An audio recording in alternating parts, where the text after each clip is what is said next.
frankly, on the priority scale, perhaps other programs are more important. Others, frankly, made no sense at all. We can talk about some of those programs today. We funded things around the world that made absolutely no sense.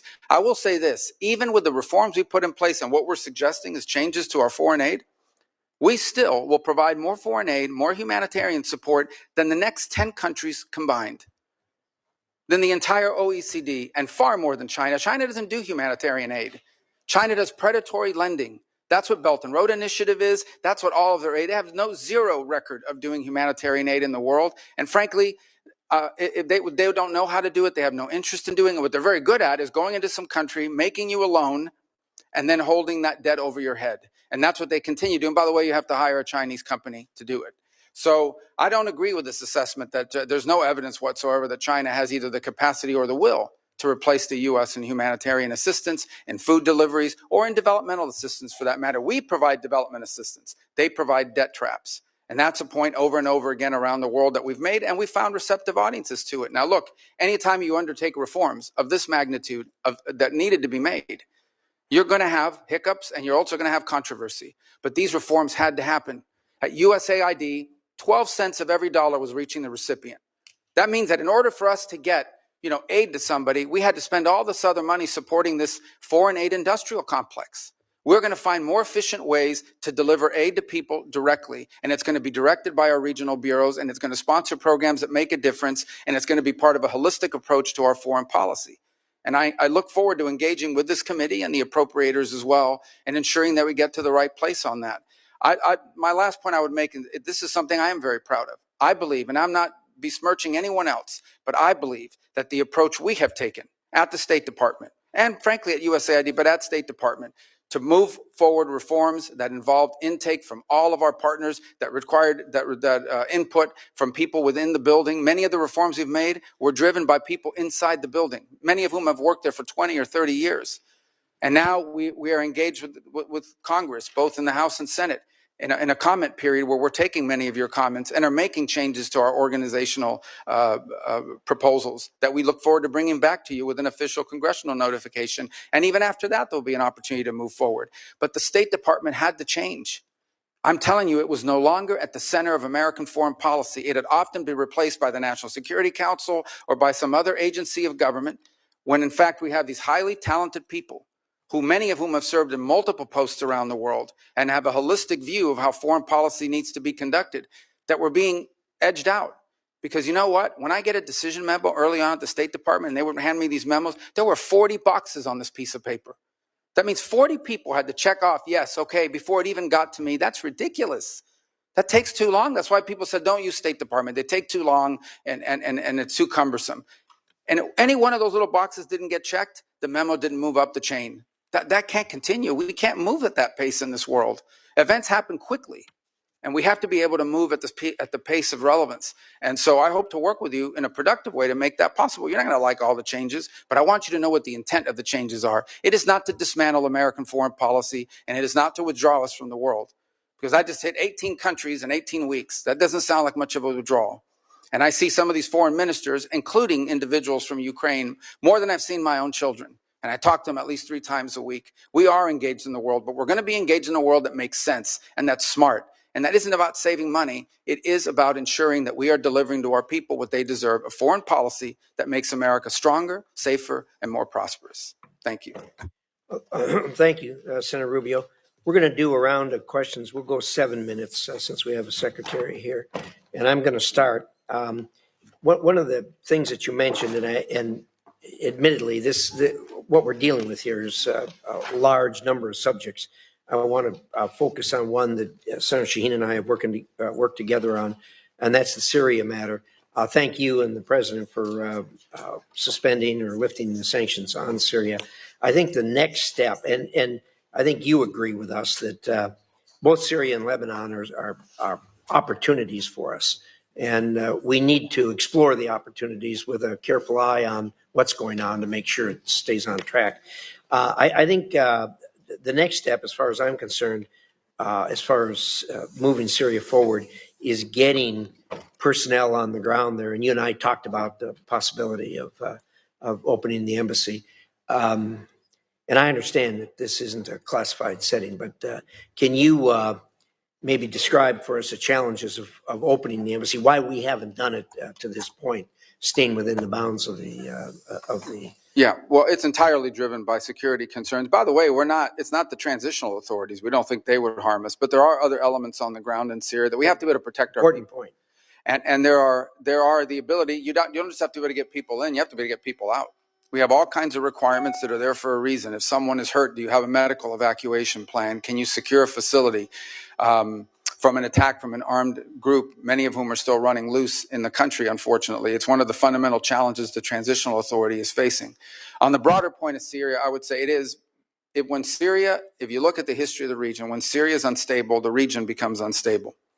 And this has certainly been true after the Arab Spring led to the Assad rebellion against Assad, and that really destabilized the entire region. And then it turned Syria, frankly, into a playground for jihadist groups, including ISIS and others, that used it to operate and to destabilize their partners. So you have this change in December. In my view, which I've discussed with many of you individually, is the bad news is that the transitional authority figures, they didn't pass their background check with the FBI. Okay, they've got a tough history and one that we understand.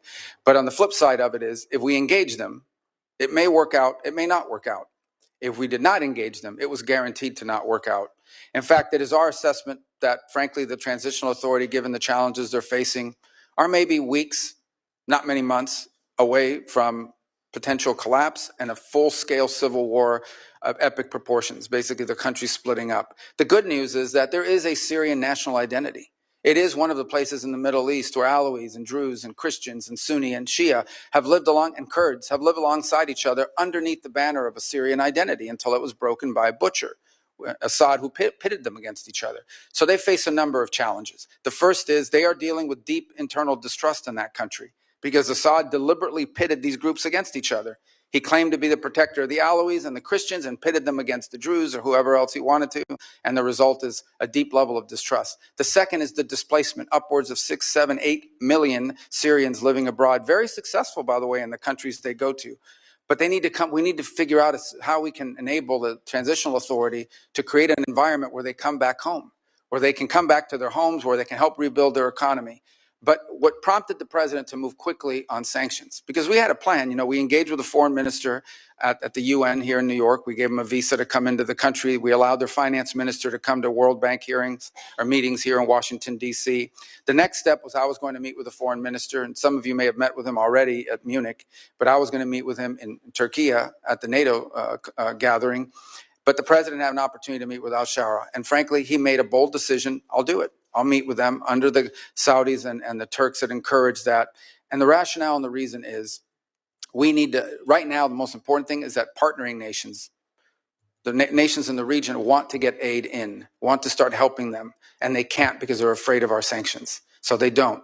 The lifting of the sanctions, its most immediate impact will be to allow neighboring countries to begin to assist the transitional authority to build governance mechanisms that allow them to actually establish a government, unify the armed forces under one banner and the like.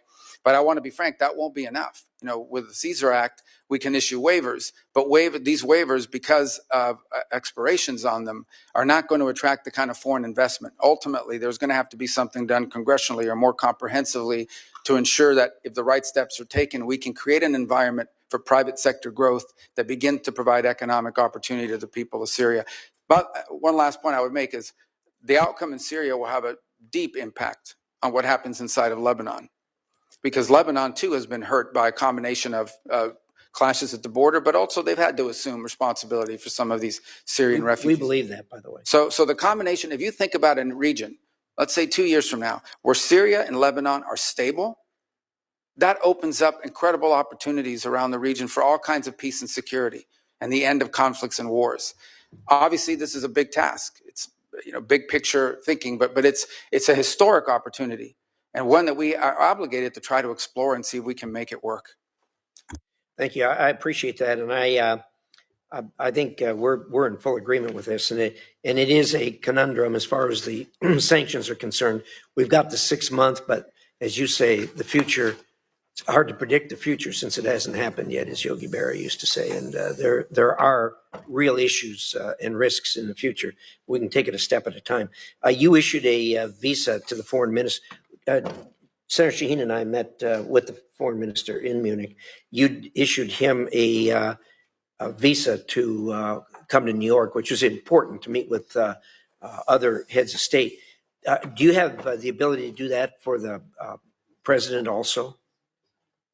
Sure. I mean, we could, and there may be an opportunity to do that come the General Assembly of the United Nations. Yeah, probably will be, and I think that's important. Let me, we do hear a lot of complaining and renting of garments over cuts here and there on our foreign assistance.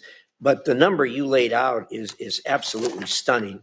That the United States contributes more to foreign aid than the next 10 countries put together. I mean, that's an absolutely stunning number.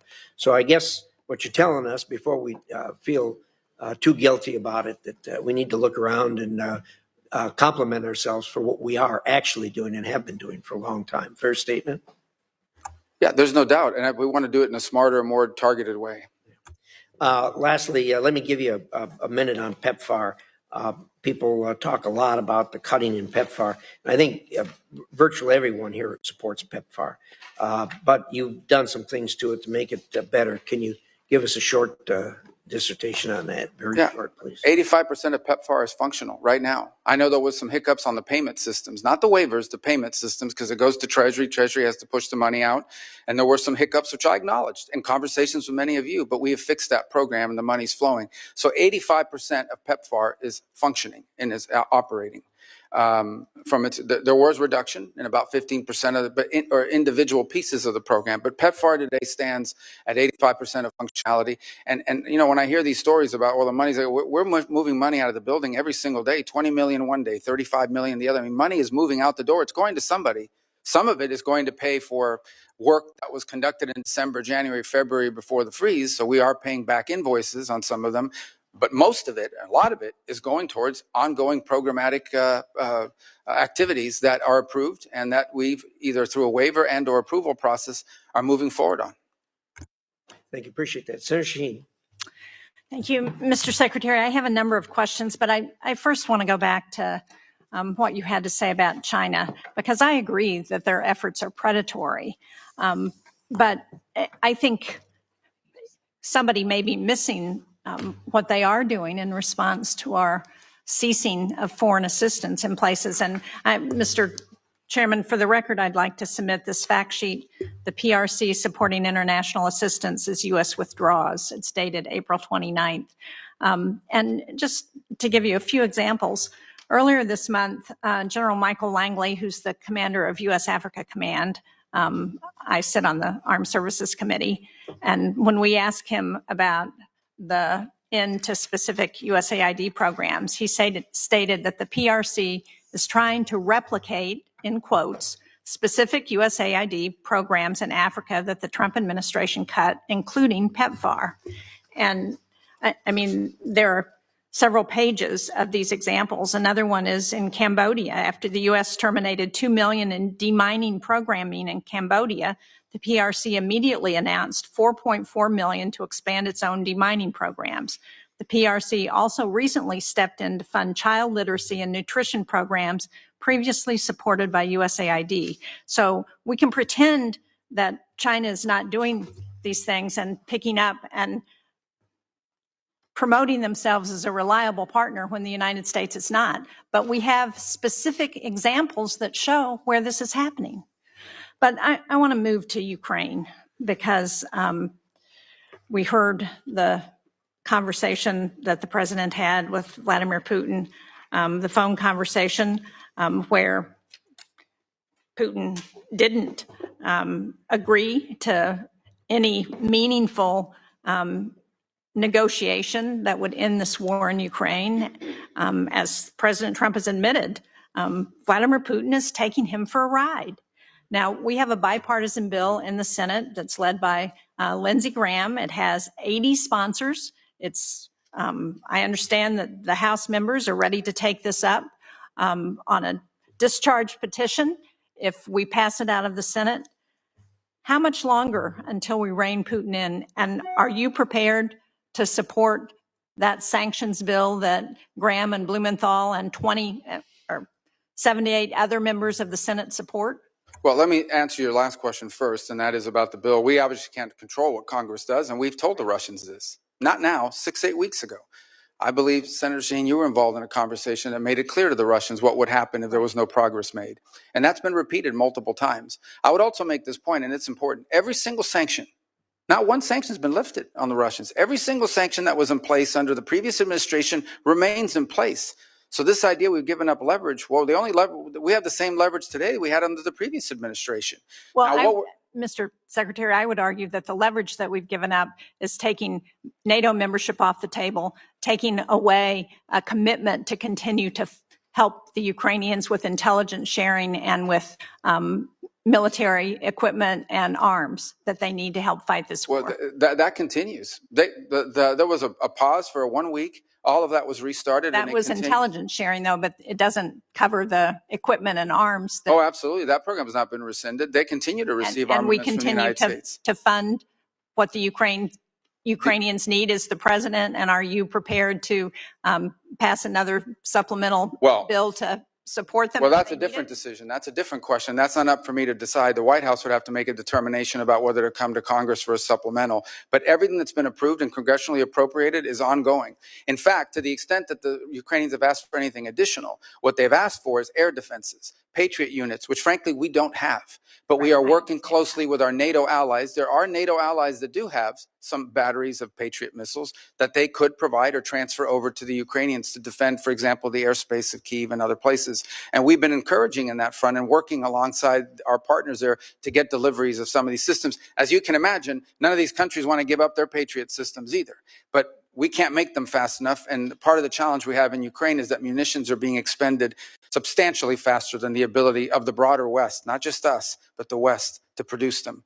Now, that said, on the issue of Ukraine, here's what we can all agree on. There is no military solution to this crisis. Right. It will have to end in a negotiated settlement. And the fundamental challenge we have in Ukraine is this. Russia wants what they do not currently have and are not entitled to, and Ukraine wants what they cannot regain militarily. And that's been the crux of the challenge. I don't disagree with that at one level. But on the other hand, what Vladimir Putin is doing now is playing for time. And he's playing this president like a fiddle. And the longer he plays it, the more opportunity he has to gain territory in Ukraine, and the harder it's going to be to get him to the table. But what we need to do is to put pressure on Vladimir Putin in every way we can to ensure that we can get them to the negotiating table. Well, I disagree with this playing with a fiddle analogy, because the truth of the matter is when Vladimir Putin woke up this morning, he had the same set of sanctions on him that he's always had since the beginning of this conflict. And Ukraine was still getting armaments and shipments from us and from our allies. And the European Union is about to impose additional sanctions. And the U.S. is looking for no Patriot batteries to be able to transfer from other NATO nations into Ukrainian hands. And what the president's trying to do is end a war. He's trying to end a bloody, costly war that neither side can win, and people are dying every single day. And so, but this notion that I don't, what has Putin gained throughout this? He hasn't gotten a single concession. He hasn't gotten a single sanction lifted. And the more time he gets without additional pressure on Russia, the more incentive he's got to continue to gain territory and continue to play for time. But I want to just get to a final question because my time is running out. And that is, I recently wrote a letter to you about the issuance of executive orders on thousands of Afghan allies. These are people who fought alongside our military during the war in Afghanistan. They've been stranded in Qatar and Albania and Pakistan and Afghanistan. These are individuals who have been vetted already. They're ready to travel to the United States. And the question I have is this administration going to allow them to come to the United States as it promised? Because unless we're willing to keep our commitments to those people who were willing to fight and die alongside of us, then how can we ever ask people to do that again? Yeah, a couple of points. Some of those are I think the issues that is getting mixed up here is whether we are going to pay for them to fly to the United States once a visa is issued, or whether they have to find their own transportation to the U.S. So there's two separate topics: our payment to move people forward, but also the issuance of the visas. And when that is still going through an internal review as to who is going to be allowed in. There's been a review of the vetting process that's been used. Frankly, there have been some errors found in the previous vetting process that we're concerned about. And I'm separating out from that audience people who we have closely vetted because we've been working alongside them for many years with regards to their service alongside our intelligence forces or special operators on the ground from the broader. Remember, they're also bringing dependents with them. But there were some concerns early on about freezing or slowing down this program until we could determine whether we were properly vetting people to come towards the United States. And that process is ongoing, and I think we'll have more concrete answers for you, which I know is not satisfactory at this moment, but we've obviously had a lot going on. But this is something that we've heard a lot from both our DoD partners and others in the intelligence community, and we're working to make progress on that.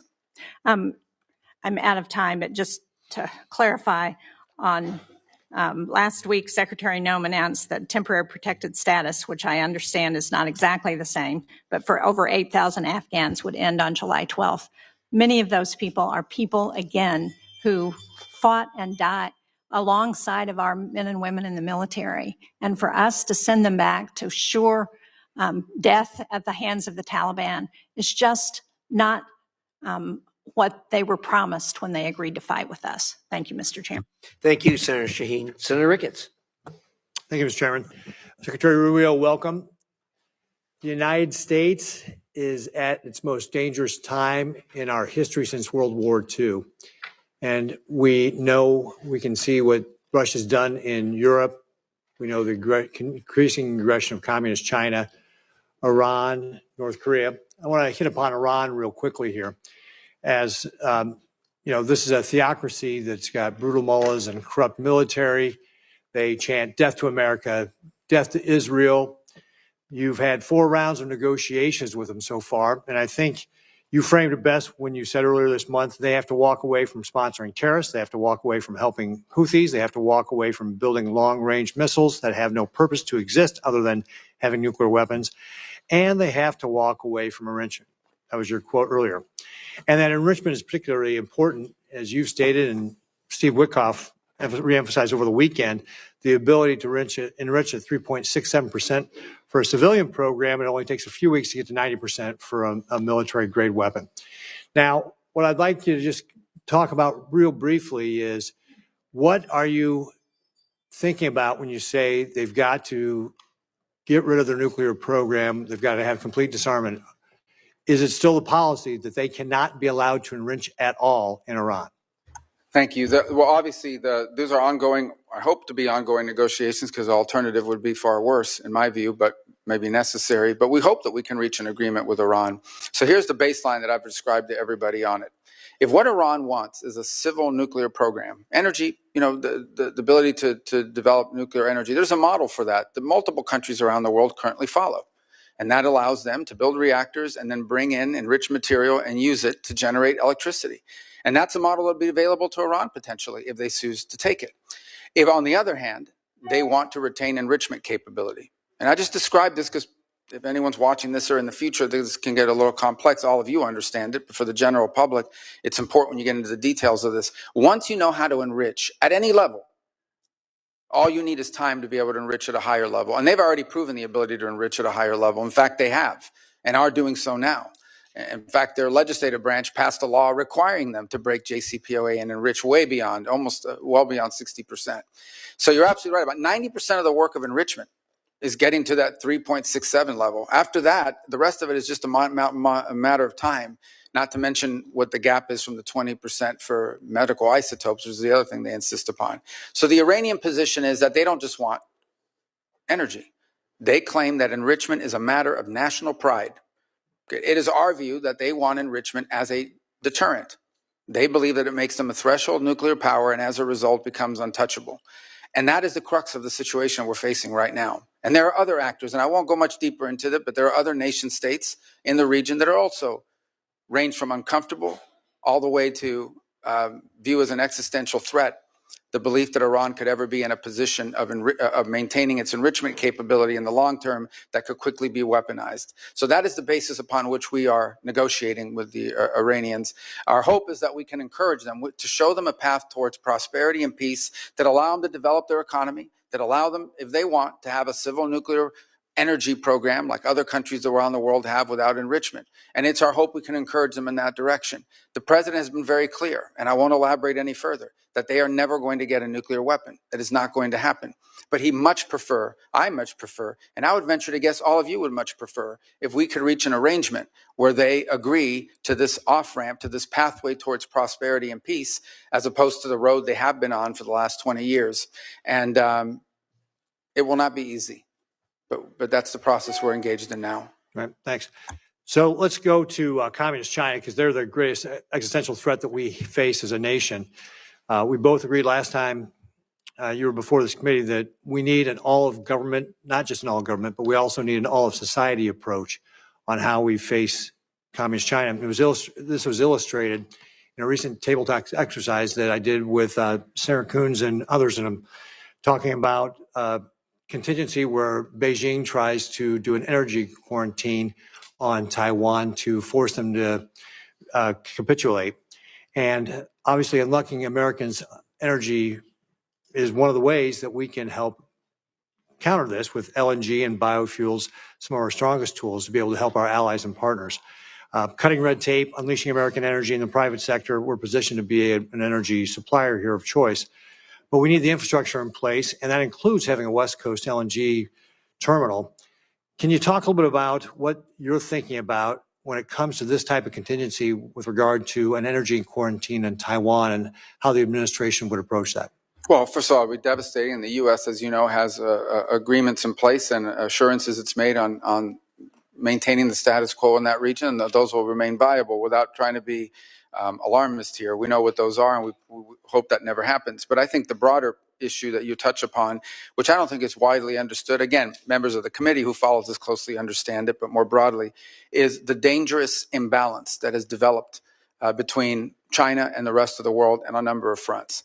The first is on access to rare earth minerals, which they have secured access rights all over the world on virtually every continent. They are predominant and or leading in their access. And it's one of the points of frustration that I have. You go to a country and you see how much money we've given in humanitarian aid, but when it comes to rare earth mineral rights and exploited, rights to natural resources, it's all on the Chinese side. So where's the connection between the aid we give to help countries survive and the fact that the Chinese are going in and somehow from these governments, bribery or otherwise, getting a hold of all these rare earth minerals and leases and contracts all over the place, not just in Africa, in Latin America, all over the place. The second is processing. They process all these rare earth elements. So we are literally, if they decide one day we're going to cut the world off, and they've threatened to do so to some extent with these trade negotiations, you won't be able to build an engine in this country. You won't be able to build a rocket or any of the things that we use in daily life. This is a very dangerous situation that's developed that has to be addressed as well. A lot of it will require domestic changes in our own country and building up our own domestic capabilities, for example, to refine rare earth minerals and to process, but also just to make things. Pharmaceuticals, another dangerous imbalance. We were, all this talk about them getting close to the Europeans, they're dumping on the European market. They're dumping electric cars. They're dumping all kinds of products because they're overproducing. They don't consume. So they dump all these products onto the European marketplace. But you know what the Europeans are very concerned about? The Italians in particular. They used to lead the world in pharmaceuticals, at least in the precursors and the key elements and the basic ingredients. Now the Chinese dominate 80-something% of that industry. They could cut off our medicine. So I think when you talk about energy, I could apply that to a host of critical industries in the 21st century. If we don't address that imbalance, which is what we're hoping to do with some of the trade proposals, but also domestic matters that the administration is taking on, we're going to be in real tough shape here very soon if we're not already. Thank you very much, Mr. Secretary. I see my time is up, but I look forward to continuing to talk with you about how we can create this all-society strategy to be able to fight back against communist China, because you just laid out a lot of the things that we're at risk at, and we have to have a way to be able to push back on them so that they don't decide to try to take Taiwan by force or try to do an energy quarantine, which could lead to a war which would be devastating for everybody. Thank you, Mr. Chairman. Thank you. A sobering analysis of where we are on the supply chain.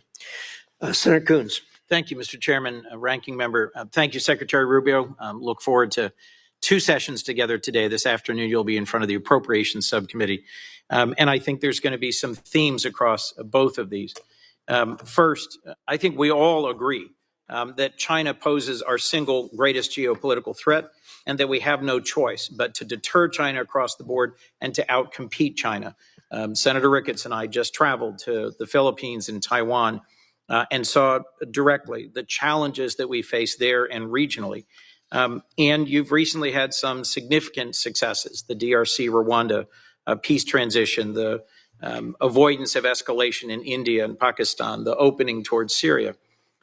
But I also, frankly, think that there's been a real lack of coordination and some serious harm to our standing in the world with some of the countries that we have worked most closely with over decades. The DOGE-driven, abrupt, and largely illegal cancellation of billions of dollars of contracts for humanitarian relief and aid, and the disrespect and the dismissal of thousands of AID staff and our NGO partners stands in sharp contrast to the state reorganization process you just presented on in your following. You've submitted plans and proposals. We're having a conversation. You're going to send a congressional notification. We're going to have a hearing. That's the way that the reforming of USAID could have and should have happened. And so I just at the outset had to say, We'll return to this hearing after live coverage of President Trump. He's been meeting on Capitol Hill with Republican lawmakers on tax and spending legislation.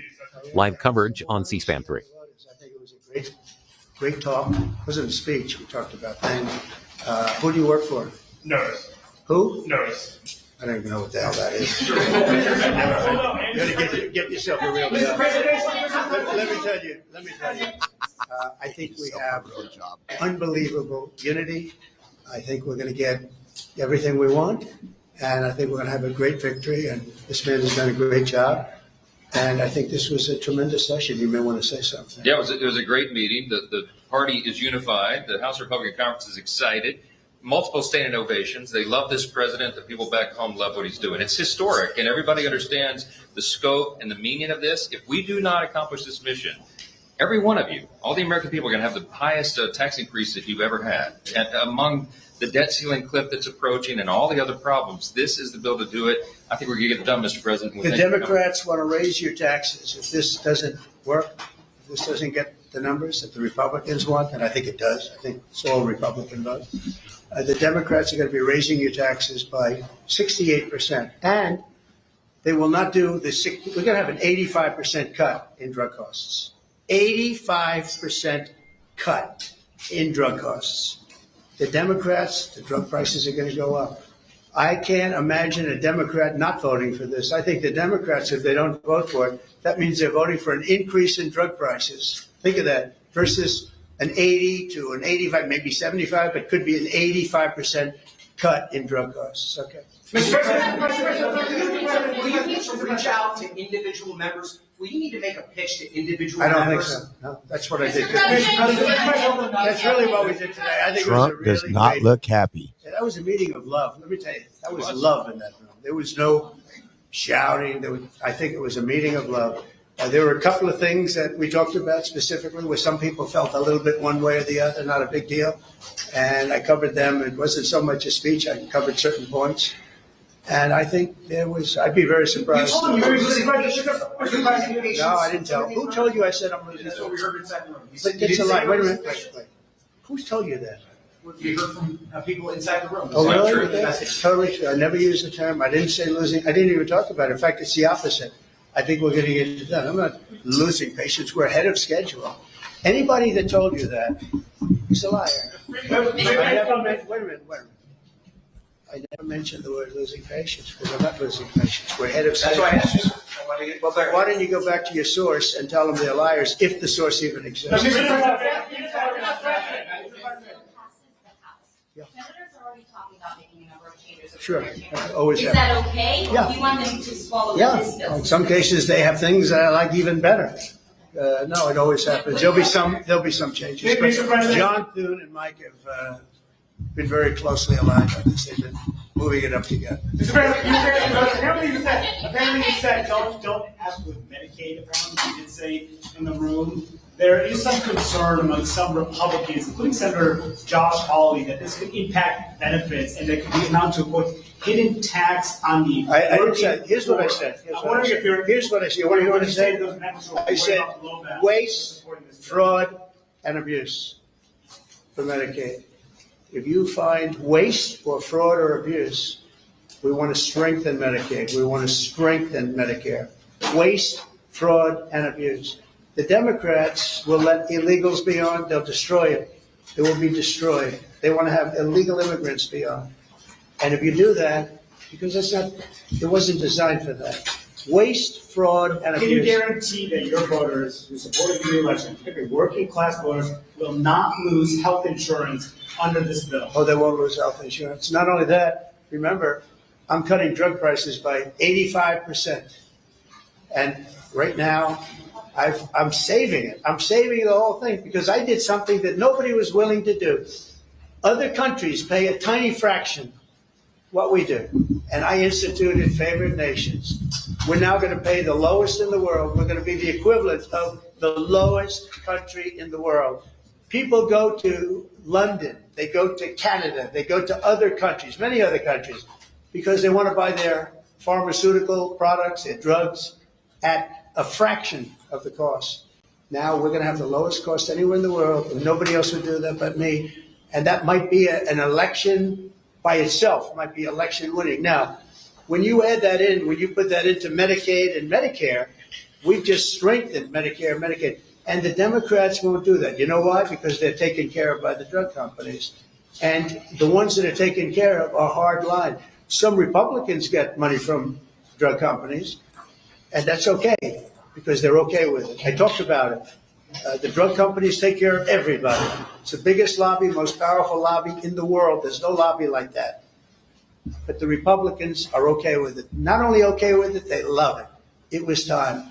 So we're going to cut drug prices from 75 to 85, in some cases even more than that. You know, I was telling the story that, and some of you were at that news conference. I gave a news conference where I was the first one in 18 years to cut drug costs for the year. And they were like a quarter of a point to half a point less. And I was very proud of that. Now I'm cutting them by 80, 85% because I stopped the scam. This was a scam between the middlemen and the drug companies. This was a giant scam. And by the way, and other countries, because other countries fought for this. This was a giant scam, and we're not done away with. It was actually created as an alternative to the way we did aid with USAID. And so there's work happening on both of them. So my personal view on DFC is I think DFC has an opportunity to perhaps do more. It's the sort of investment we want to make around the world in the way it's structured. And on Millennium Challenge, it's undergoing a review right now, but the review is designed to improve it, not to eliminate it. Well, we should talk more directly about that. I'm concerned that what's happened in other agencies is happening there. The overwhelming majority of the headquarters staff being suspended or fired, and then compacts eliminated more quickly than it's being reformed. Same thing with global communications through USAGM, Radio Free Europe, Radio Free Asia. I'm concerned that we are conceding spaces to the PRC when we should be working together on a shared objective, which is to deter and compete successfully with the PRC. Thank you. Senator Curtis. Thank you, Mr. Chairman. Mr. Secretary, as you talked about visiting 18 countries and not being with your kids, I had a pain of guilt with you being here today, but thank you for making this a priority and being with us today. This might surprise some of my colleagues and maybe even you, but for the last several years, I've led a Republican delegation over to the Conference of the Parties, COP. And I believe that a Republican voice is really important at that table. I would point to issues, for instance, like nuclear. When I first started attending COP, nuclear was out of power, and we were shouting from the housetops that we had to have nuclear power. And I think that's shown the influence of a Republican voice over there. Your agency has done, and I applaud a lot of reduction in cost cutting. Part of that's been the State Department's Office of Global Change, which would normally handle the COP arrangements. I'm wondering who we would work with, and if you've given any thought of in who we can coordinate to make sure the U.S. and that we have a good presence over there in Brazil. Yeah, so that'll be rolled into our Economics Bureau in the restructure. And I think on the energy front, it's actually going to be at the forefront of foreign policy for the next 100 years. One of the reasons why just AI alone and AI development alone is going to put a strain on the amount of energy that it's going to take to produce AI and AI-driven innovations will. We just don't produce enough global energy to meet it. And so it's going to provide two things: the strategic opportunities for nations that can deliver cost-efficient energy and in a sufficient volume. It's going to become an enormous opportunity for these countries to be leaders in the AI space. But the other is it's going to put a strain on everybody else because it's going to use up those energy resources. So we need to be at the table to have conversations about how, not just what our role in energy is, but how we help invest or partner with countries that have a supply of energy. So as an example, Paraguay has a hydroelectric plant right now, and they were in a long-term deal with Brazil where they sold them 50% of the energy being produced. That deal is now expired. They're trying to figure out what to do with the 50% of electricity generated by hydropower that is no longer going to be going to Brazil. And they can't put that in a tank and ship it overseas. So someone, if they're smart, is going to go down to Paraguay and open up an AI facility. Guyana has just made extraordinary discoveries on natural gas and oil. This is a country that's going to become incredibly rich very quickly and has an opportunity to both invest that wealth to develop their society, but also become a platform for other industries that could help strengthen the region. For the sake of time, I just would love to work with the State Department on that, make sure we have a good presence for that message. I also believe the United States can carry a message that you don't have to give up affordability, you don't have to give up reliability, and we can also be clean. I think that's a really strong message for us. Foreign assistance has been talked about a lot today, and I'd like to just point out that there are a number of philanthropic entities in Utah. We have the Church of Jesus Christ of Latter-day Saints who are really ready to stand up and go to work. I know Catholic Charities, there's many like that. And just want to make sure you're factoring those into kind of your rebuild and restructure. I know there are a lot of people like that ready to jump in and be part of this. Absolutely. And just to go back on foreign aid for a moment, we're going to be doing foreign aid. We're going to be doing humanitarian relief, disaster relief. We're going to be doing all the things we've done before, maybe not some of the same projects, but we're going to be doing all of it. The difference is it's going to be coordinated out of the umbrella of the State Department, and it's going to be part of a cohesive, coherent foreign policy. And it's going to be driven by our embassies and our regional bureaus.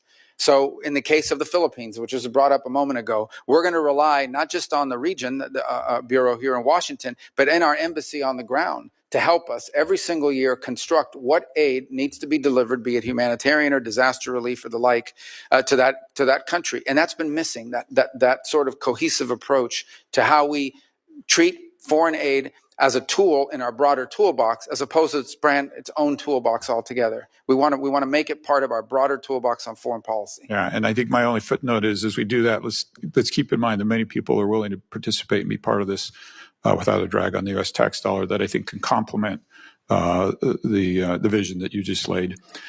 I've had the opportunity to work with you on the House side on some legislation and to some degree fill some of your big shoes here on Taiwan and Hong Kong.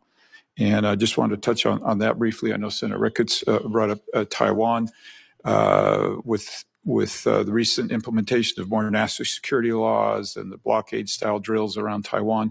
How can Congress better work with you and your department to support you and make sure we're doing everything that we can do? I mean, unfortunately, with Taiwan, I think with Hong Kong, as we've seen, as its autonomous stand, I think our law now reflects that, is no longer real. It is basically an extension of, and I think one of the great examples of that is a company named Hutchison Ports, which is headquartered in Hong Kong. And they control two of the main facilities, the two main facilities on the Panama Canal. And everyone was saying, well, they're not a Chinese company. They're not Chinese. They're a private Hong Kong company. Well, when Hutchison Ports decided they were going to sell, all of a sudden the Chinese government's put all kinds of pressure on them and has slowed down the deal. So how can it be if this company is an independent Hong Kong company, why do they care what the Chinese authorities think?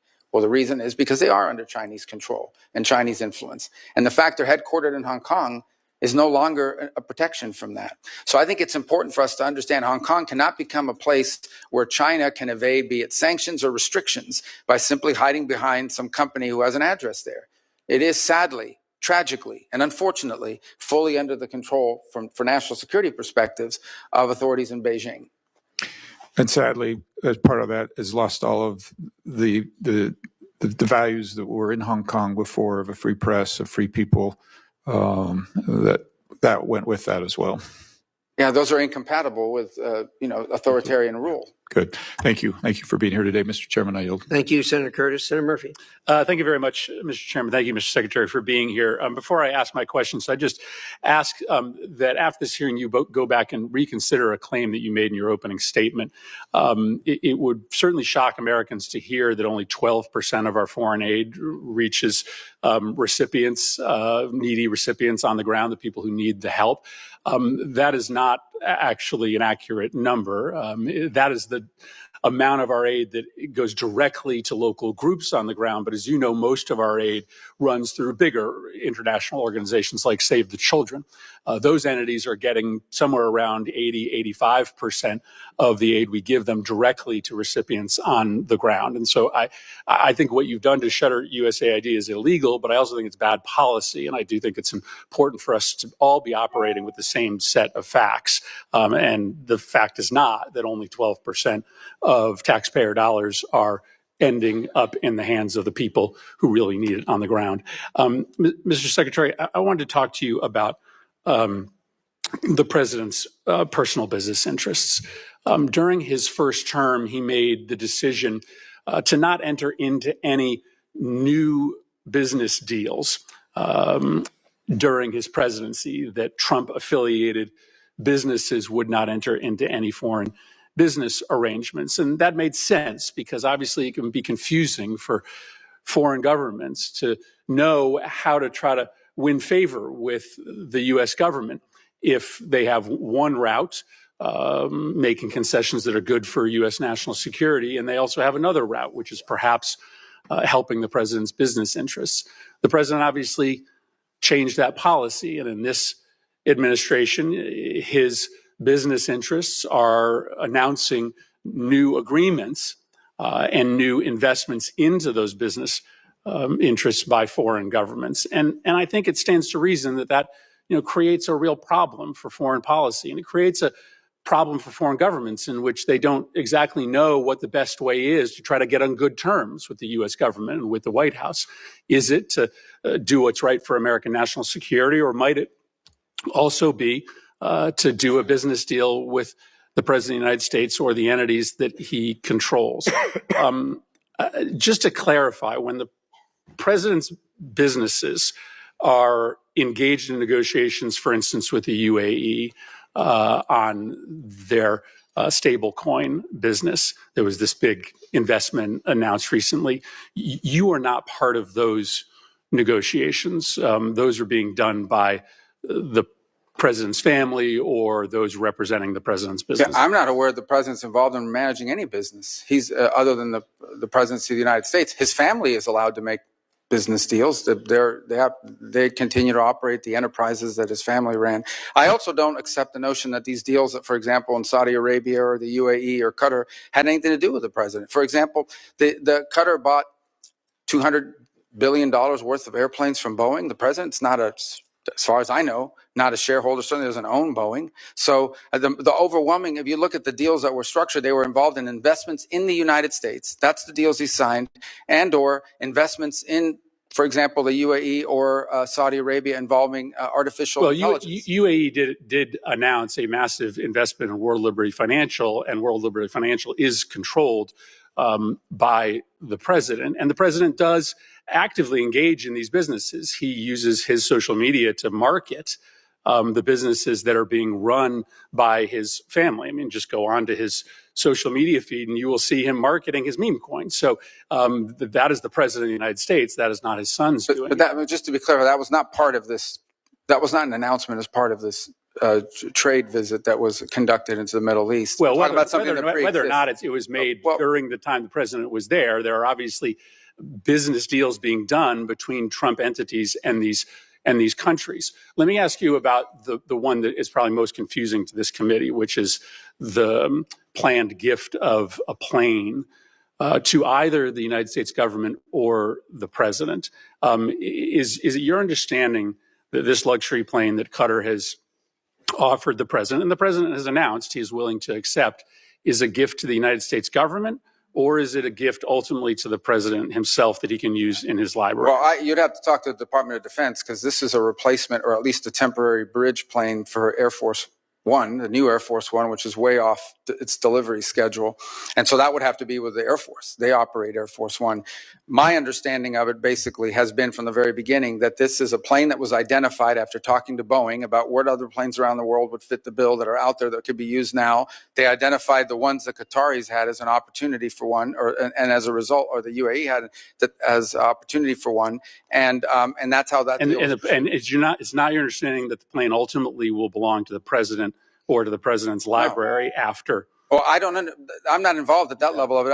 I've never heard that before. What I've heard is that plane will replace Air Force One, which is an Air Force plane. Let me ask you about the dinner that's happening this Thursday night. The president has offered access to him to the 200 top purchasers of his meme coin. Reports are that maybe about half or more of those individuals who will be meeting with him, many in a VIP reception, are foreigners. Do you have a list of those foreign individuals who will be meeting with the president? I don't. I don't know anything about. I didn't even know there was a dinner on Thursday night, so I'm not sure what you're referring to. So you don't know whether any of the foreign individuals who are going to be meeting with the president this Thursday night, for instance, are on our list of sanctioned individuals, or whether any of those individuals have connections to, let's say, terrorist organizations abroad? Well, I think if they had terrorist links, the Department of Homeland Security probably would not have allowed them into the country. But I don't even know there is a dinner on Thursday. You're asking me about something I don't know about. Well, but listen, this is a dinner that the president is having.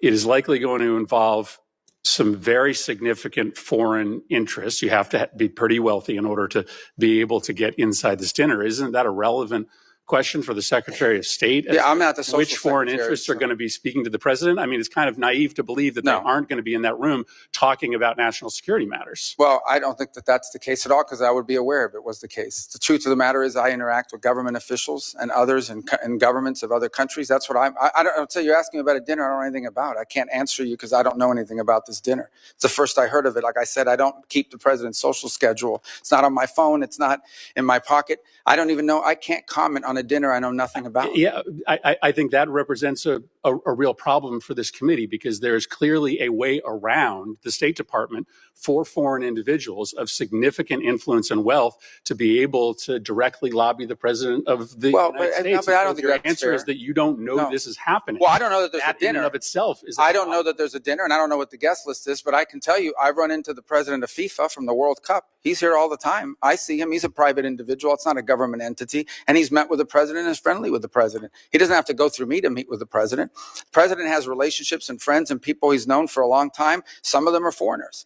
That's not unusual. Yeah, but you're asking me about a specific dinner and implying nefarious impact. I can't comment on a meeting on a with the dinner. president. I think you should probably endeavor to get your hands on the list to make sure that there aren't individuals there who are perhaps contravening national security interests that the Well, I don't think Department that's, of I don't State have any is concern about that. prioritizing. Ultimately, I don't have any concern that the president having dinner with someone is going to contravene the national security of the United States. Thank you, Mr. Chairman. Thank you. Senator King. Thank you, Mr. Chair. Thank you, Mr. Secretary. In response to an earlier question, you sort of posed a question back.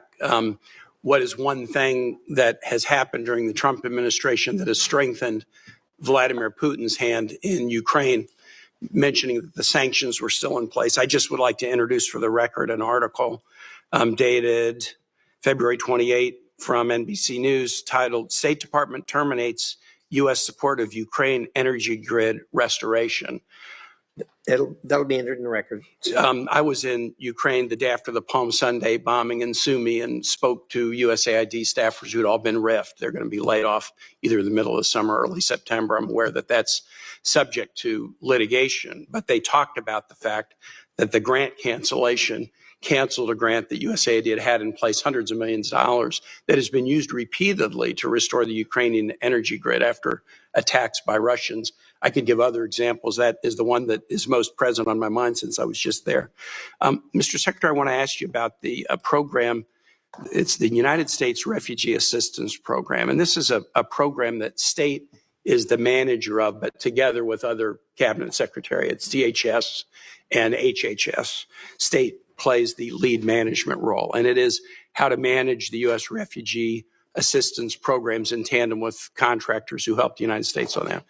By an executive order on the first day of his presidency, President Trump paused all refugee programs and has canceled contracts to the agencies like the U.S. Catholic Church or Lutheran Refugee Services or HIAS or Church World Services who've been resettling refugees.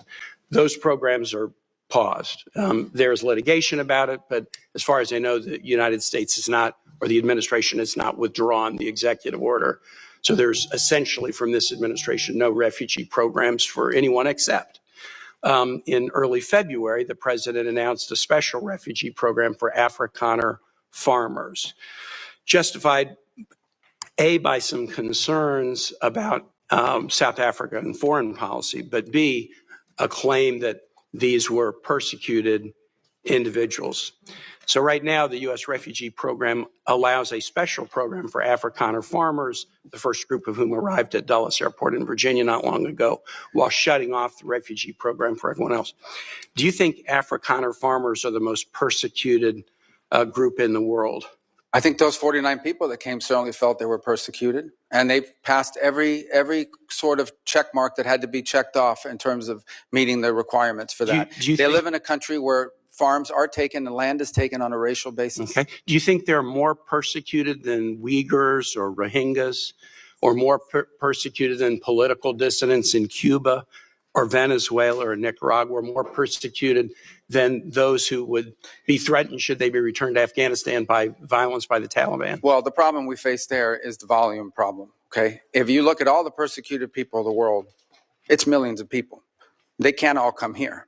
And we had refugee programs. So why prioritize Afrikaner farmers? Well, because it's a small subset. It's a new issue, and the president identified it as a problem and wanted to use it as an example. But that's different from having these refugee programs that were basically spending money to put people up in communities and accommodate them, and it was acting as a magnet. Millions of people in this country illegally, and today the border is sealed. Let me challenge you, and I'm just going to say for the public, if you want to understand about the quote, persecution of Afrikaner farmers, go look at the composition of the South African government. Since July of 2024, there's a government of national unity, and the opposition party to the ANC, the Afrikaner Party, the Democracy Alliance, is part of the governing coalition. They joined the governing coalition a year ago, and the leader of that party was given the remit of Agriculture Minister, John Steenhuisen. He is the leader of the former Afrikaner Party, still widely representing Afrikaners. He is the Minister of Agriculture in South Africa right now. I assert that this claim that there's persecution of Afrikaner farmers is completely specious. Are you aware ever during the apartheid era in South Africa, did the United States establish a special program to allow South African blacks who were treated as second-class citizens in the apartheid program, a special program that they could claim refugee status in the United States? No, because I was probably in 9th grade or 8th grade at the time. Well, then I don't expect you to know. I'll just tell you, never has there been a program, a special program for Africans to come in as refugees to the United States. We've allowed special programs for people being persecuted for their religion, Soviet-era Jews. We've allowed special programs for people fleeing from communism, Cuba, Vietnam, the Soviet Union.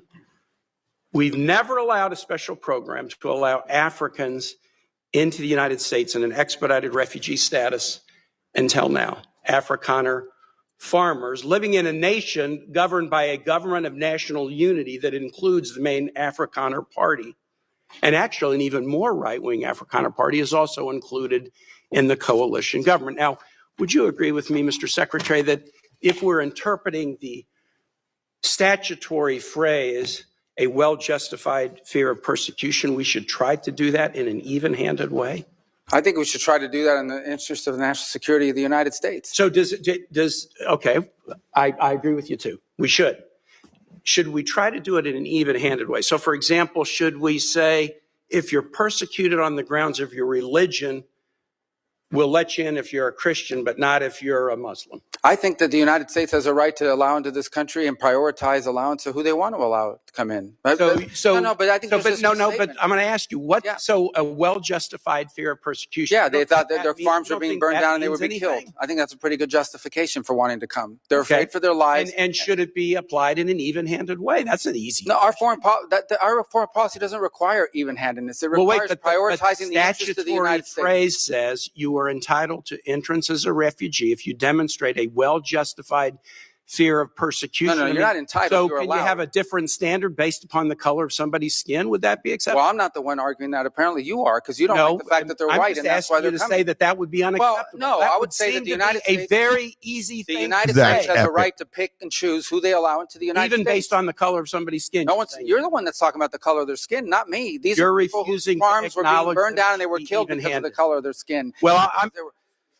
you've demonstrated enough. If you are not. Well, you've demonstrated enough because you think anyone should be allowed into this country for any reason because they met a certain Who has criteria. said that? We are going to prioritize people that come into our country on the basis of what's in the interest of this country. That's a small number of people that are coming. But in you that said particular case. this weekend that But there in would other be more. cases, it's harder to vet. In other cases, it's more difficult. And by the way, the United States admits people every year. 1 million people come to this country every year legally. 1 million And people now a year come to this there country is one legally. group No of other people country that in the have world an is nearly as easy generous. pass into this country. For the first time, this administration has said Afrikaners get an easy pass and refugee programs for the remainder of the world are shut off. And you can't say to the American public that we should apply this statute in an even-handed way. No, I think it should Shocked be at that, applied in a and I way. yield No, you back. shouldn't be shocked. It should be applied in the national interest of the United States. Our immigration policy should be based on the national interest of the United States. Period. End of story. If there is a subset of people that are easier to vet, who we have a better understanding of who they are and what they're going to do when they come here, they're going to receive preference, no doubt about it. There are a lot of sad stories around the world, millions and millions of people around the world. It's heartbreaking. We cannot assume millions and millions of people around the world. No country can. So you have to have a process of deciding who do you prioritize, who do you allow in. We do it all the time. We do it in our immigration system now under our current laws. Unfortunately, it's primarily based on family connection and not on what they're going to contribute to the society from a merit standpoint. That should be changed, but that'll require statutory changes. But the bottom line is this notion that somehow we have to accept anyone who wants to come to the United States is absurd. And no country in the world has an immigration policy like that. And no one is arguing that we should. I yield back, Mr. Chair. Thank you very much. Senator Daines. Secretary Rubio, it's great to see you here today. Very proud of what you're doing in your role. Grateful to call you a friend and to watch what you're doing now around the world with working on the president's agenda.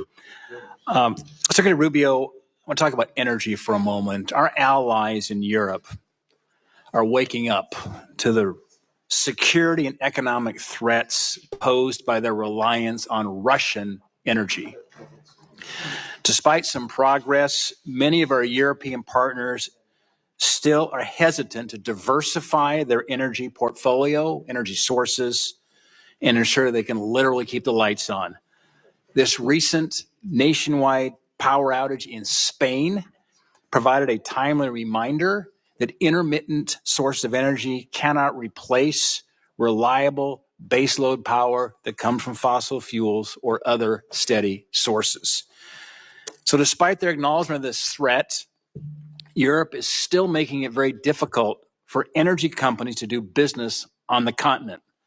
In fact, the European Commission promulgated regulations in the last year regarding ESG due diligence and methane emissions that will soon make it all but impossible due to these reporting requirements for major gas exporters to do business in Europe. Secretary Rubio, how can you work with our partners in Europe to build a more reasonable, broader, more diverse energy trade and regulatory framework that allows companies to deliver power that Europe so badly needs? Well, obviously, when you talk about the European Union and these individual countries, they have a degree of sovereignty. They'll have to make these decisions. We can certainly, in our conversations with them, remind them of the vulnerability of their energy grid. It is, I think, everyone's consensus belief that one of the factors that went into Vladimir Putin's decision to invade Ukraine is his belief that Europe was so dependent on him for energy that they would do nothing about it if he did it. And that turned out to be the case. Now, you've seen some countries moving faster than others to diversify. For example, I believe on Saturday was the first delivery of U.S. LNG to Italy. They've opened up a terminal now to accept it. There are other countries that are looking, but obviously these things take time. But I think the case in point, if in fact that's what led to the collapse of the grid, and there was, by the way, a collapse today in their telecom system as well in Spain, is a reminder of the vulnerability of energy, the vulnerability for purposes of just conducting 21st century commerce and economics, but also vulnerability potentially to being used as a geopolitical weapon against you. So I sense that among many of our allies in Europe, particularly those on the eastern flank, there is a growing, and I would say not just awareness, but a growing fear of how vulnerable they are on energy, both to foreign actors and because of the strains that are going to be placed by AI and other new technologies on our energy grid in the years to come. Secretary Rubio, I want to shift gears for a moment and come back to a part of the world that doesn't get a lot of attention, but very strategically important, that's Central Asia. Think about Central Asia, the 5 countries, Kazakhstan, Kyrgyzstan, Uzbekistan, Turkmenistan, Tajikistan. When they wake up in the morning, they look north, they see Russia. They look to the east, they see China. They look south to Afghanistan. They look south and west to Iran. There is great potential that I don't believe is being utilized. An example of that is the lack of a trans-Caspian pipeline. You've got these 5 Central Asian countries, the Caspian Sea. 20 miles is all that's needed right now for an interconnector to basically connect Turkmenistan into Azerbaijan and then into the network pipe, the gas line pipeline, certainly throughout Europe. It's just 20 miles for that interconnector. Turkmenistan has the 5th largest reserves of natural gas in the world. Huge potential. And obviously, with their neighbors of China and Russia and Iran, getting that gas out is a challenge, but there's a path forward through the Caspian Sea. Mr. Secretary, do you believe that completing that 20-mile Caspian interconnector would be in the best interest of the United States and our allies? I think the answer is yes. That's what you're saying. I mean, it sounds to me that way from what you've described. I can't say I'm an expert on those 20 miles, but I could certainly see from your argument, the way you put it forward, that it makes all the sense in the world. And it reminds me, once again, of why we want so much of our foreign policy to be driven at the regional and embassy level. Those are exactly the kinds of opportunities that in a different context where how we were conducting energy policy would be lost. Those are exactly the kind of opportunities that would be driven from the bottom up. Ideally, we would have embassies and we would have individuals in the bureaus that would identify these operations and within that bureau be able to operationalize it by conducting energy diplomacy. Potentially, are there American companies or allied companies? I apologize. Are there American companies or allied companies that can contribute to that effort? That can help us to fill that gap and provide the contracting work needed. Yeah, you know, and Secretary, what's fascinating is when you engage those countries. And I was the first U.S. senator to be in Turkmenistan and Tajikistan in 13 years when I went over there last November. As you can see, energy is a very emotional thing to me. It is, Mark. I get choked up too thinking about it. But they talk about multi-vector diplomacy over there because you've got the Russians and the Chinese who are actively engaged right now. And I think there's a bit of a vacuum as relates to the United States. And we can help fill that vacuum because they want to work with us. They were thrilled with this election in November. I spoke with every one of the Central Asian presidents, each one of them, one-on-one meetings. They were very pleased to see the outcome in November. And now they're ready to move forward here with a close relation to the United States. And I think Azerbaijan and that interconnector could be, as they say, that is the cork on the wine bottle of Central Asia that could actually unleash some of this energy and move it towards allies and friends of the United States instead of being dependent on Russia and China. By the way, they've been a very valuable ally in the global war on terror, as well as a counterterrorism mission here as well. I would just throw out in terms of your radar, because you've got a lot on your plate right now, Mr. Secretary, but I think we could encourage the modernization of trade relations in that part of the world where there's frankly a lot of great power competition going on. But anyway, Mr. Secretary, it's good to see you up here. Godspeed, and thanks for all you're doing for our country. Thank you. Thank you. Thank you, Senator. Senator Merkley. Thank you very much, Mr. Chair, and greetings, Secretary Rubio. And it was a pleasure to work with you when you were in your Senate capacity on a number of human rights issues related to China, Taiwan, Tibet, Hong Kong, and certainly the Uyghur Forced Labor Prevention Act, which I think is a standard and a strategy I hope will spread to other countries to reject goods made by slave labor in China. Today, however, I want to wrestle a bit with another what I consider to be a humanitarian tragedy, the conditions in Gaza. I very much supported Israel going after Hamas following October 7th, but we are now well over a year and a half into this, and there's a new phase of events, which I'll try to summarize. 6 months ago, Finance Minister Smotrich said Israel should thin the population through voluntary migration. He also used the term encouraged migration. These terms are considered a euphemism for forced displacement. And the strategies of forced migration are food denial, the demolition of homes so that there's no place to return to, and driving people from one area in the Gaza Strip south to the southern side. Then there is a new plan called Operation Gideon's Chariot, mass call-up of troops in Israel. And Netanyahu said a few days ago, he said, we're going to take over all the areas of the Gaza Strip. By the way, on that forced displacement or the demolition of homes, I want to put up a chart to accentuate the point. This is satellite images done by the New York Times that show before the war, the detailed homes, mass damage before the ceasefire, and then since the ceasefire, absolutely, the entire neighborhood turned to rubble. There's just basically nothing left that is habitable. So I wanted to just make the point that it's not some theory about the strategy. The strategy is being implemented and implemented very aggressively and effectively. But let me return to the issue of food denial. The Office for Coordination of Humanitarian Affairs estimated that in February, 2,000 children were admitted for treatment of acute malnutrition. I was thinking about the strips that are used. They're called MUAC strips, mid-upper arm circumference. It's basically a measure of the bicep.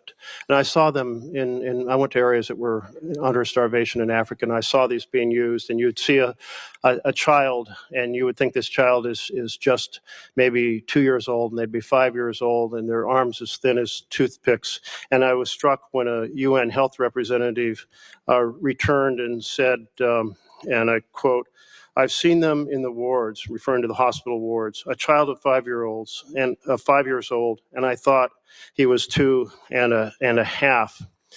So Ulcha said 2,000 children, acute malnutrition. That's a nice way of saying we're starving. In March, there were 36 children admitted for acute malnutrition. The denial of food the blockade began March 2nd, so the numbers are undoubtedly up much higher in April and now into May.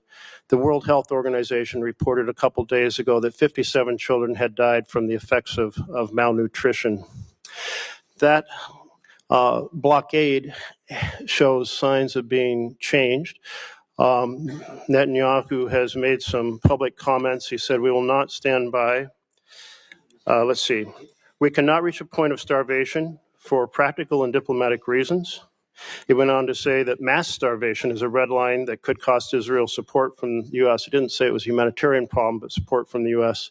And yesterday, 5 trucks went in, and there's a plan to get up to 100 trucks but 5 trucks is 1% of the amount needed for daily food supplements, and 100 trucks is still only 20% in an area that's already extremely hungry. This has led Canada, France, and Britain to say we cannot stand by while the Netanyahu government pursues these egregious actions. The level of human suffering is intolerable. So I guess my question here is the U.S. is a very close ally to Israel, both in military, security support, certainly in economic support.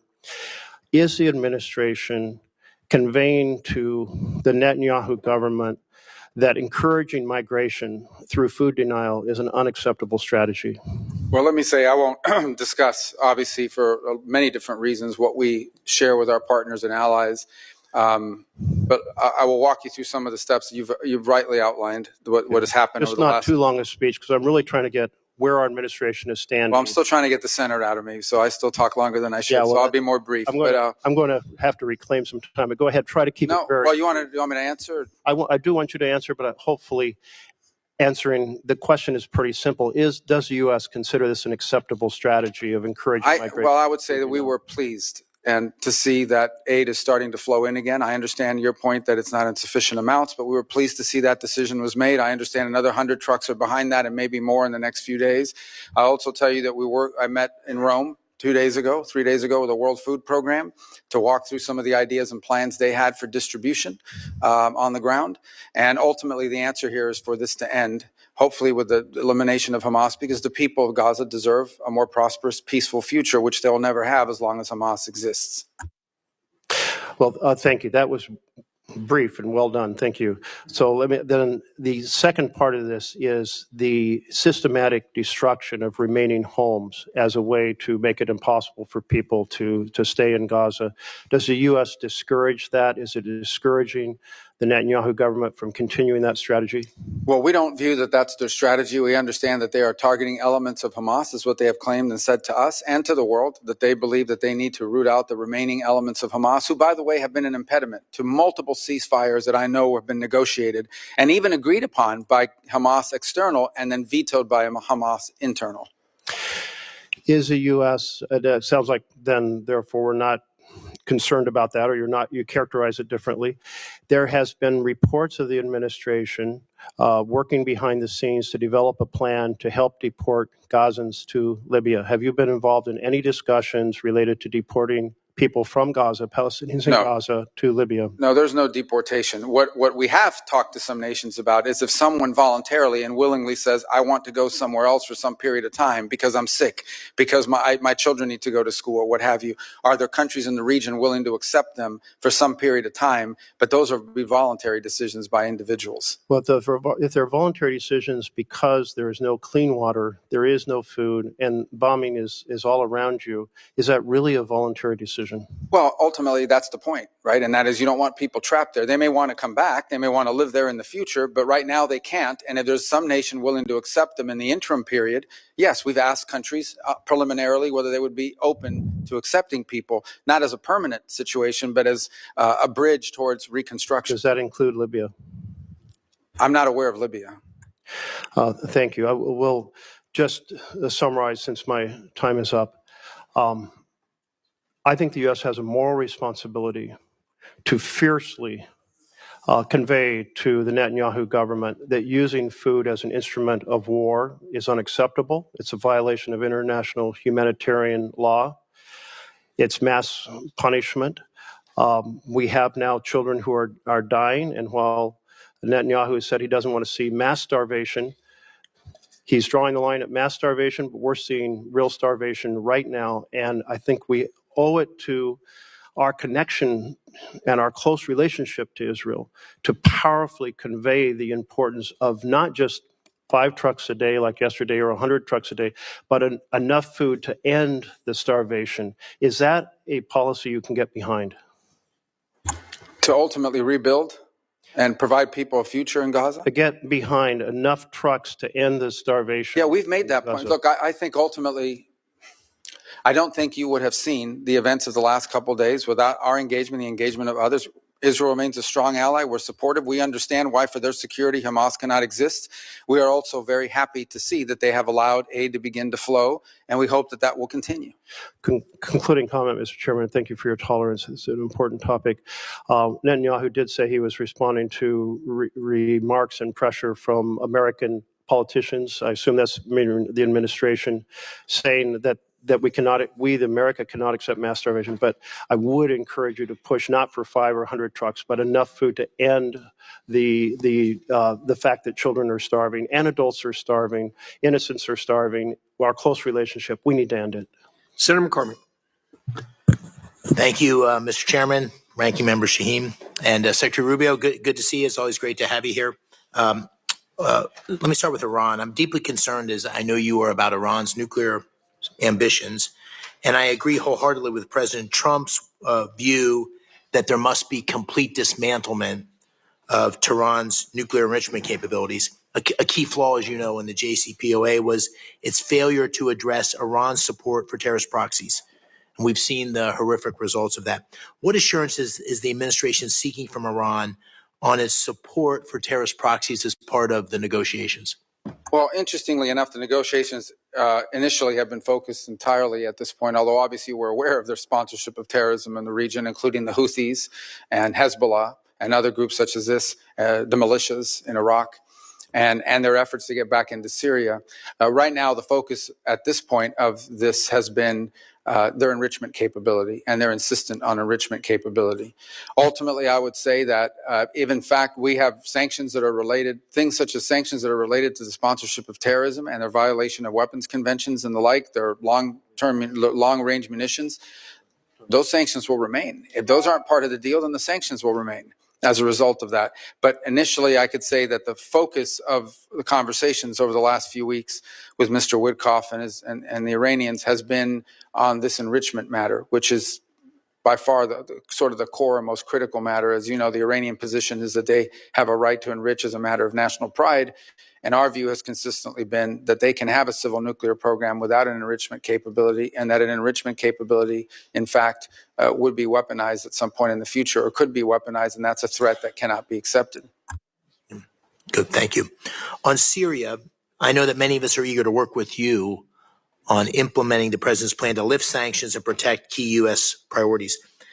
What assurances is the administration seeking in your discussions with interim authorities on counterterrorism priorities, including the fight against ISIS, during the process of lifting the sanctions? Well, ISIS hates the transitional authority, and they hate al-Shara, and they hate everybody in his government, and I think pose a grave risk to them.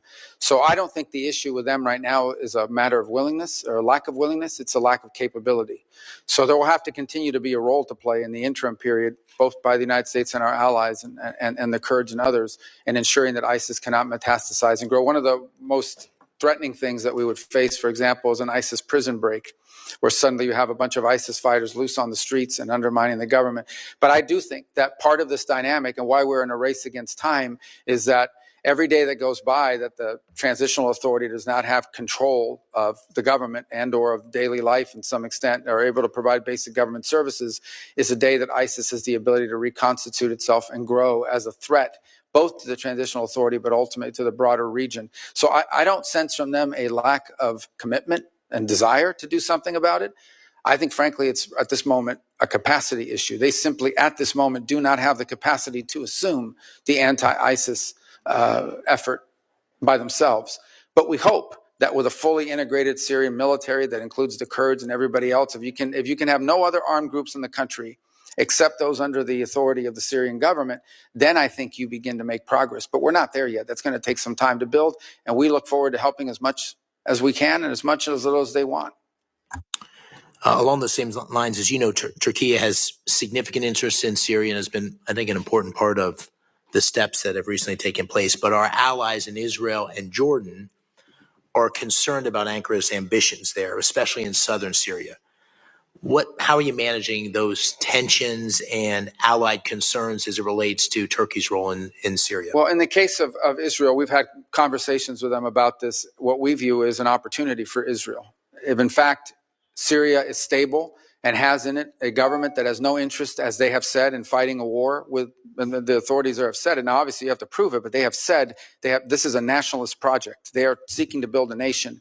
They're not viewing themselves as a launch pad for revolution. They're not viewing themselves as a launch pad for attacks against Israel. So we think this is an extraordinary thing. If, in fact, you have in Syria a stable government that encompasses all the elements of their society and has no interest whatsoever in fighting wars with Israel over borders or anything else, I think that's an extraordinary achievement for Israel's security. Obviously, they're concerned about the Turkish presence, and we've done some things to deconflict on that front. And I think one of the key points is going to be foreign military basing inside of Syria. And that is, at some point, the Transitional Authority will have to make a decision about whether they're going to allow foreign military basing. That includes Russians, but potentially the Turks have wanted that as well, especially in the central part of the country. Now, the Turks do have a presence in the north, as you know, and one of the things that our Central Command was very influential in doing is helping the Transitional Authority enter a preliminary agreement with Kurdish authorities in the north, which ultimately should lead to the Kurds becoming part of the broader Syrian government and broader security forces. And by the way, the Jordanians, despite concerns they may have been very helpful and very encouraging in our outreach to the Transitional Authority. Very good. Thank you. I yield the rest of my time. Thank you, Senator. Senator Schatz. Thank you, Chairman. Thank you, Ranking Member. Secretary, thanks for being here, and I appreciate our ongoing dialogue, even if we're in some disagreement about a number of things. I want to ask you, I'm going to try to work the senator out of you here. A bunch of yes or no questions. They are not trick questions. Are you still the acting USAID administrator? Yes.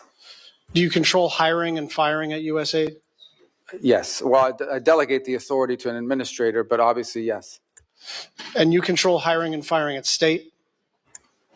Again, we obviously rely on our bureaus that do. I mean, depends what you're. I mean, that's a highly technical question. I don't hire the line officers in every embassy in this, but I mean, technically, you're ultimately in charge. Yes. Okay. Did you personally review all the programs terminated during the foreign assistance review and personally make termination decisions? Yes. Do you have the authority to direct any state or USAID staff to brief Congress? Yes. Can you have Mr. Lewin or you come back to Congress and talk about USAID in the context of the coming end of the federal fiscal year and SFOPs and appropriations? That's already planned to do that, not just him, but others, because we'll have to update you on that, on our organization, whatever OMB decides to do with money. So there's a host of things for us to all talk about. So I just want to illustrate, whenever I talk with you, I feel pretty encouraged, and then stuff doesn't happen. I wrote 8 unanswered letters, and I request to enter those into the record without objection. And my staff has sent 200 unanswered questions, 200 unanswered questions about this much paper. Consultation is not a courtesy. It is required by law, and we have now 200, and these are perfunctory. What are you up to? What does this mean? This is the kind of normal pace of operations. Radio silence. Other than you're very responsive, your department and USAID has not been very responsive. Foreign Affairs Reform and Restructuring Act, the Empowerment Control Act, the Anti-Deficiency Act, the Foreign Assistance Act, and the annual appropriations bills for state and foreign operations have been violated in multiple ways. On March 12th, you wrote, "We plan to engage Congress as required both by law and reality before we start drafting a plan to bring USAID over understate." That did not happen.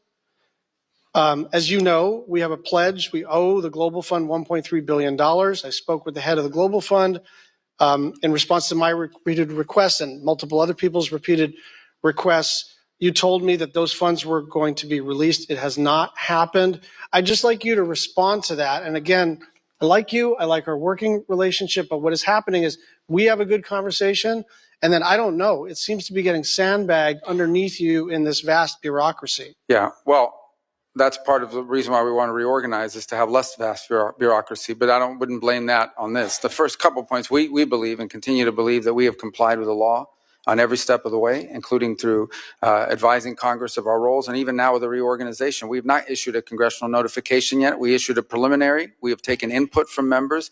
I actually personally signed a letter that I think should have been delivered to you. I was overseas. I don't know if it was Monday or Sunday or Saturday, but it was in response to your Last latest night. letter. Yeah. So I hope you did get that. And obviously we'll continue to engage with you on all of this as well. So the practical effect here, right? Because everyone can agree that, well, I don't know if everyone can agree, but it seems to me that most of us agree that there is virtue in reforming any big institution and that aligning USAID's operations with the State Department and the president's and the secretary's foreign policy objectives is beneficial. The question is, can we do this lawfully and in a way that doesn't damage our international reputation? Mothers who have fled Boko Haram in Nigeria are watching their babies starve. Children in South Sudan are dying of cholera. Families are dying because they have been cut off from their HIV medications. There are about 103 deaths an hour. And so we can talk about the reorganization of the State Department, but this becomes quickly not an abstraction, not a normal public policy tug and pull, because the way that this has been done, set aside our disagreement about whether it's been done lawfully, it's been done in a just catastrophic fashion. And so on some level, that's water under the bridge. But what I want from you is a commitment to try to get an appropriations bill that is done on a bipartisan basis that reconstitutes the foreign aid enterprise. I think we can do fewer things. I think we can be more narrow in our focus. But you are pushing on an open door, and instead of pushing on that open door, you are lighting the room on fire. Maybe that was not your intent. And I think we have two objectives right now: minimize suffering and reputational damage that's one line of effort. And the other is, how do we get back to the regular order where we can do a bill together? And I'd like your thoughts in the remaining minute and a half. Yeah, well, first of all, that is the intent here, right, is to rebuild the foreign aid enterprise under the State Department. By the way, it's something multiple secretaries of states before me have wanted to do, because we want foreign aid to be a part of our diplomacy toolbox and our way we engage the world, not its own separate entity, but all of it coordinated one with the other. So that's our hope on the reorg, and that's what we're trying to endeavor towards. I also don't think it's fair, by the way, you highlighted a couple points, like in South Sudan, there's distribution problems there. It's not just a program. PEPFAR is 85% operative right now. So you touched about HIV medication. Secretary, you are required to spend 100% of the money, not 85% of the money. But 15% of that is funding of programs that we've canceled. We're going to cancel those programs. We've rescinded because they don't reach the purpose of those are elements of individual programs, for example, that were not meeting the mandate of the program. They were not being delivered. We just the other day at the embassy level in Namibia identified fraud, where millions and millions of dollars of U.S. aid was found on the store shelves being resold into the marketplace. It was our ambassador who discovered it. We tried to work with local authorities to fix it, and it was not fixed. And he was weeping at the conference while announcing this decision because he'd hated to do it. And some of the places you highlight, it's important to remember, even if the money is distributed, sometimes it cannot be brought out. The aid does not reach people because armed elements in Sudan, in South Sudan, are impeding aid from reaching their intended recipients. It's a very complicated world in terms of the delivery of aid. The one point I'd like to Senator, you're out of time. With your indulgence, Yeah. 30 more seconds. And you and Senator Murphy had an exchange about this. It is just not true that only 12% of the aid reaches recipients. The way you get to 12% is it's 12% local NGOs. So that is excluding CARE, that is excluding the World Food Program, that is excluding Catholic Relief Services. And so if you're going to count that as like overhead or inefficiency, Secretary Rubio, you and I have honest disagreements, but that number has been given to you and is not an accurate assessment of the extent to which aid reaches the people who need it. And I will just say, if there's an enterprise to reduce overhead, count me in, but it is not 88% overhead. That's not what's happening. Thank you. Well, that number, just to clarify, was actually Samantha Power's number. And she regretted that one of the things she was unable to do at USAID is improve upon that number. Thank you, Senator Rosso. Thank you, Mr. Chairman. So in just 5 months, Secretary Rubio, and it's wonderful to have you back here in the committee. In just 5 months since you've been there, along with President Trump, just want to take a moment to highlight the incredible work that this administration has accomplished with your leadership, and clearly President Trump's, restored U.S. leadership across the globe, unleashed American energy, secured our southern border, reduced illegal immigration by 95%, reimposed maximal deterrence on Iran, pushed back on Chinese aggression, created new deals for U.S. companies, secured the release of hostages and unjustly detained Americans. I really appreciate the strong leadership. And according to Monday, Mr. Secretary, and you see the wonderful picture of you in today's Washington Post, you and your bride Jeanette meeting with the Pope. If you take a look up here, Marco, you see this great picture of you. And yeah, want to comment on that at all? What it was, I've done all these things, and you got to meet the Pope, a new Pope, an American. Well, I told people yesterday I started the morning meeting with the Pope, and I ended the evening at an event, a Kennedy Center event at the White House with the U.S. president, and they were both Americans. Amazing times. I want to talk about Iran, if we could. So in the first 100 days, the maximum pressure campaign against Iran came into full force once again. The administration sanctioned 72 entities, 14 individuals, 74 vessels, as well as 18 additional entities, including 2 Chinese-based oil terminals, 13 vessels. I think the maximum pressure campaign is working. We're already seeing a reduction in Iran's ability to fund destabilizing operations across the region. How does the administration plan to maintain this momentum and then continue with the talks that are going on? Well, I think it's clear for the Iranians. I mean, we're going to continue with sanctions until there's a deal otherwise. And by the way, there's also another set of sanctions out there that involve things like the sponsorship of terrorism and things of that they're doing. But when it comes to the nuclear program, until there's a deal, there's going to be sanctions. That's just the way it works. And so that's the president has issued an executive order for maximum pressure, and that's being executed on every single day. None of these are being slowed down while we're engaged in these talks. Ultimately, if we are able to reach a deal, then obviously that could be a part of it, but we're not at that stage yet. So look, we hope that there can be something done. These will not be easy. And by the way, one additional note on it is there's a separate set of sanctions out there, which are the snapback provisions that the E3 in Europe have. That's on another clock, completely different from ours. And I want to be clear about that. What they decide to do with their sanctions. Now, maybe we'll do a deal with Iran and they'll be satisfied with it and not impose their sanctions. But I met with the E3 again. What day is it today? Tuesday? I met with them maybe 4 days ago in Turkey. And they are moving forward on their process, independent from ours, that could impose additional sanctions as early as July, August, September, October, November, September, October of this year. I want to move to one of Iran's in the neighborhood neighbors with Syria. And President Trump met with the new Syrian president. He's urged the leader to deport foreign terrorists from Syria, help the U.S. counter ISIS. I want to just talk about ISIS, if I can, the concern for the resurgence of ISIS. It's been a significant concern. About 2,500 active ISIS fighters operating in Syria and in Iraq. Estimated 10,000 ISIS fighters in prisons in Syria.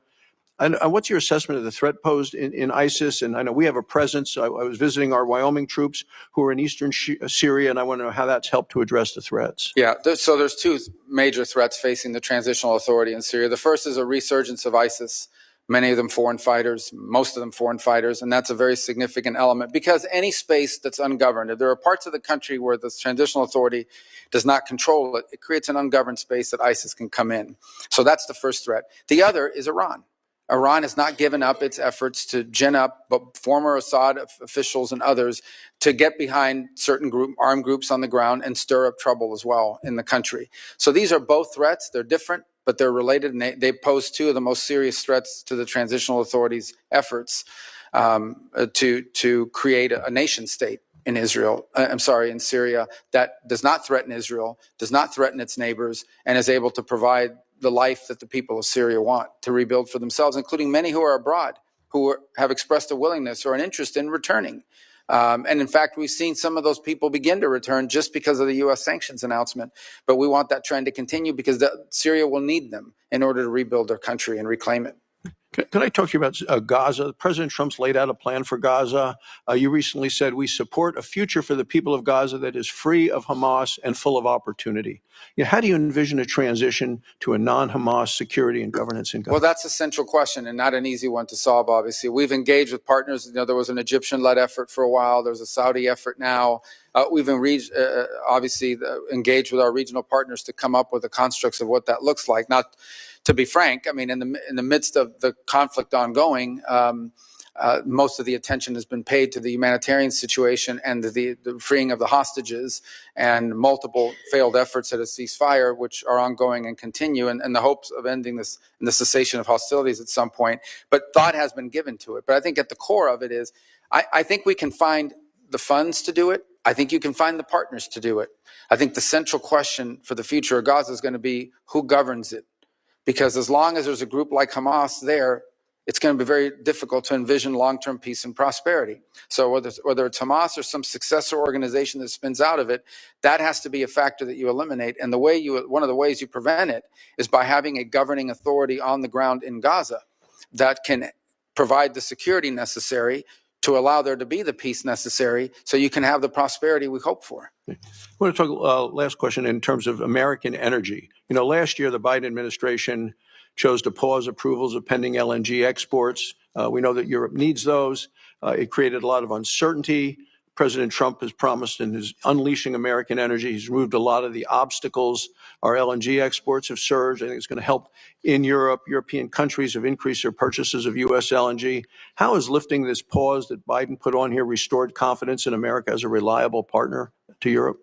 Well, obviously, I was just commenting a moment ago, I believe on Saturday, the first LNG shipment reached Italy. And there are other countries that are building terminals to receive it as well. So the fact that the United States joins now in the world as a reliable long-term source of liquefied natural gas as an export, I think improves our ties and our partnerships around the world. And it's a need for us because we have the capacity to export it and to develop it. And it's a need for our allies who need to diversify and in some cases make less dependent their system of generating electricity. It's a fundamental problem for multiple countries, for example, in Europe. It's not just the energy they need now, it's the energy they're going to need in the years to come. If you do an audit of where they're going to wind up needing, they don't have any way to generate that now unless they rely on things like U.S. exports of LNG. And that alone even won't be enough. They're going to have to find some other resources as well. Thank you, Mr. Secretary. Keep up the great work. Thank you, Mr. Chairman. Thank you, Senator Barrasso. Senator Van Hollen. Thank you, Mr. Chairman. Mr. Secretary, you and I served together in Congress for 15 years. We didn't always agree, but I believe we shared some common values. A belief in defending democracy and human rights abroad and honoring the Constitution at home. That's why I voted to confirm you. I believed you would stand up for those principles. You haven't. You've done the opposite. And you used to speak with conviction about the importance of foreign aid as a tool to advance American values and interests. Then you stood by while Elon Musk took a chainsaw to USAID and other assistance programs. That has left a staggering toll, broken trust with countries. Okay, guys, we are going to get ready for our show here. So we will be live in 1 hour from now with today's breaking news and hot topics. Thank you for tuning in. Appreciate you. Make sure you tune in here in about 1 hour. We will see you guys very soon. Thank you very much for tuning in. Once again, interesting stuff going on there. Wanted you guys to see it with me. But we'll see you here shortly. God bless.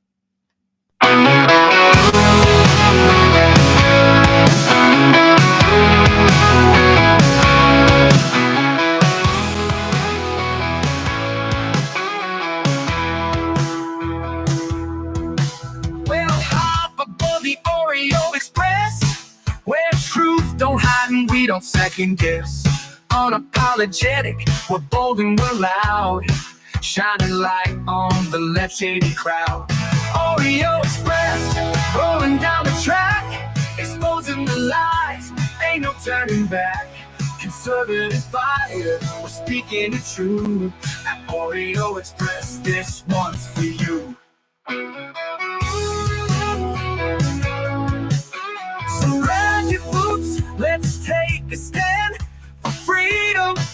in the heart of this land. Oreo Express.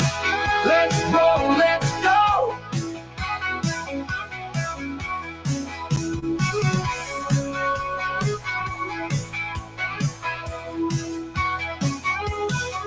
So grab your boots, let's take a stand for freedom, faith, in the heart of this land.